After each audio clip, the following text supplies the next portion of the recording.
Your dishwasher doesn't scrub. Nothing inside it ever touches your plates. So how on earth does anything actually get clean?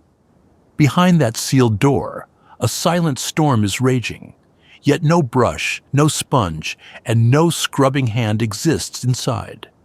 Every plate comes out spotless, and yet nothing ever rubbed against them. Tonight, we turn that steel box to glass. The secret is hot water, high pressure, and clever chemistry, hurled by spinning arms that drive themselves without any motor. 6 inches from where you eat sits a machine that cleans by physics and heat, never by friction. Watch closely. But to understand the storm inside, we begin where you always do, with a stack of dirty dishes and dinner's wreckage. 9 p.m. The sink overflows with the day's plates. Your kitchen's busiest machine waits, dark and quiet, below the counter. You pull the handle, and the whole front door drops open like a drawbridge, revealing 2 sliding wire racks inside. Plates slot upright along the lower rack, standing on edge. Cups and glasses ride inverted above, on the upper wire basket. You scrape the plates, but you do not rinse them. That, we will learn, is exactly the right thing to do. A single detergent pod drops into a small dispenser flap on the door, which latches shut, holding it back for now. You lift the door back up, and it seals with a firm click. You tap a button, and the cycle begins. Deep below, a valve clicks open, and cold water rushes into the base of the machine, filling a hidden basin fast. A hum rises. A sloshing begins. From out here, behind that closed steel door, that is the entire show you get. But 6 inches away, water is about to be heated, pressurized, and fired at your dishes harder than any hand could. To see what your dishes see, we do the impossible. We turn the whole stainless machine into transparent, flawless glass.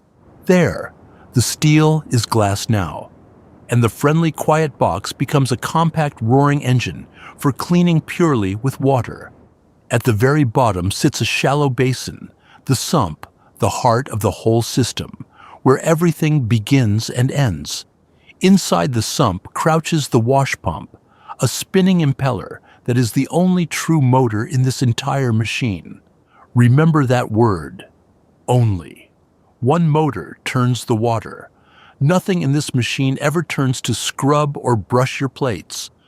Along the sump floor lies the heating element, an exposed coiled metal tube that will warm this water to scalding temperatures. Above the pump sits the filter, a fine mesh cylinder that strains food debris out of the water on every pass. Rising through the tub's center is a hollow spindle, the pipe that feeds pressurized water up to the spray arms. There they are. The spray arms, horizontal rotating bars perforated with angled holes, one beneath each wire rack of waiting dishes. The lower arm sweeps under the plates. Smaller upper and middle arms spin beneath the glasses. All of them look motorless. On the inner door wait 2 reservoirs, the detergent dispenser holding its pod, and a rinse aid dispenser of clear liquid. Near the top, a small float rides in a cup, and an inlet valve waits to admit or stop the water. Every part matters, but the strangest secret hides in those spinning arms, so that is where we now turn our attention. This is the lower spray arm, a hollow horizontal bar, pierced with small holes, lying flat beneath the rack of plates. Watch it during the wash. It spins fast, flinging water everywhere. And now, look for the motor that turns it. Look harder. There is no belt, no gear, no driven axle. No motor is connected to this spinning arm at all. The arm simply sits on a bearing, free to rotate. So what force spins it fast enough to blast every dish? The answer is the most elegant trick in your kitchen. The arm is turned by nothing but the water leaving it. Look closely at the holes along the arm. They are not straight. Each one is drilled at an angle, tilted backward. As pressurized water blasts out through those angled holes, it fires backward, away from the way the arm will turn. and every action has an equal, opposite reaction. As the water shoots one way, it shoves the arm the other way. This is Newton's third law, made mechanical.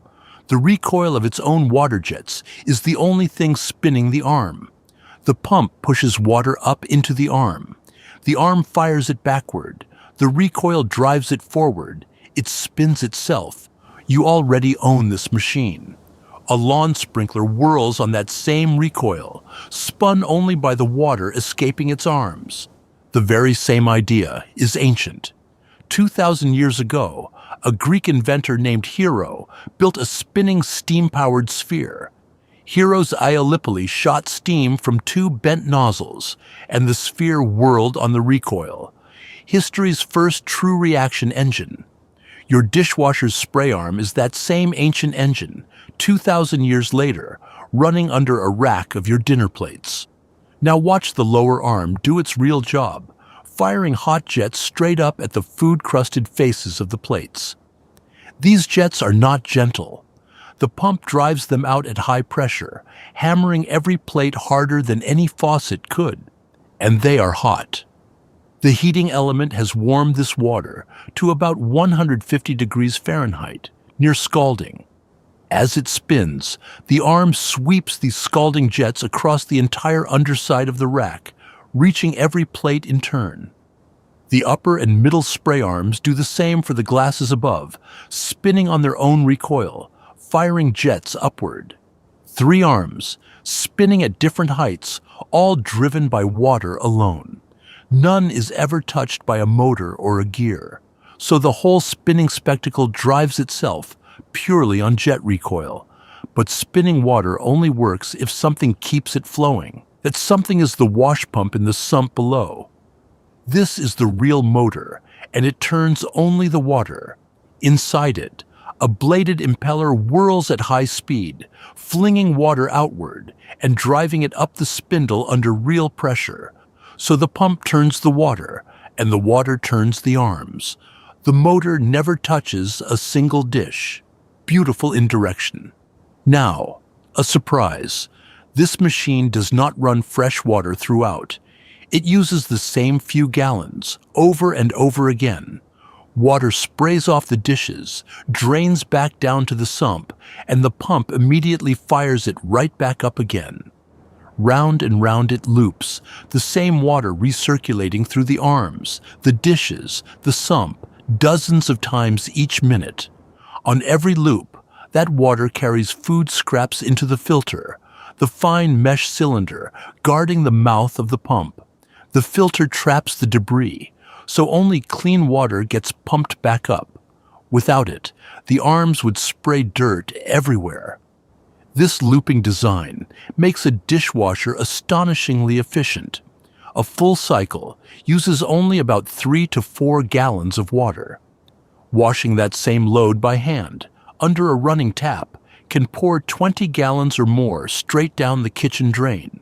So, despite appearances, the machine sipping water under your counter is the thrifty one.